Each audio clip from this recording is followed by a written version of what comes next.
Hey wapendwa, tupike hii eggs and vegetables fried rice na grilled chicken, yani kuku wa kuchoma, na salad hiyo ya matango na vitunguu kidogo. This combo was very delicious, na kwa wale wasopenda michuzi, combo hii inawafaa sana. Tuanze na huo wali. Mafuta yakishapata moto, weka mayai yako kwa moto mdogo mdogo, anza kuscramble, yani changanya, and then yatatokea vipisi vidogo, utaacha viive, vikishaiva utaepua. Then utaongezea mafuta kidogo, utaanza kukaanga vegetables zako. Tumia vegetables zote ulizokuwa nazo. Kaanga kwa moto mdogo visibadilike rangi. Kisha utatia chumvi na pilipili manga, utaendelea kukaangia hapo kidogo, then utarudisha taika wali wako ambao ulishaupika na umeiva na umepoa.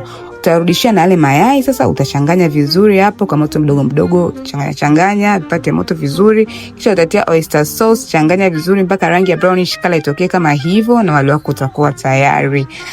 Kuku nilimarinate kwa viungo vyote nimeandika kwenye caption, na nilitumia dark soya sauce ili nipate ile rich brownish color uliyoiona kwenye kuku wangu.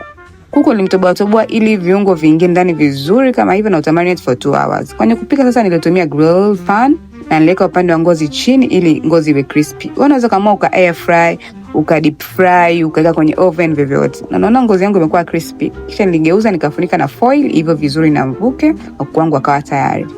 Hii salad nilitumia salad dressing, viungo vyake vyote nimeandika hapo kwenye caption, and nikaja kuserve kama hivyo. It was very delicious guys. Bye bye.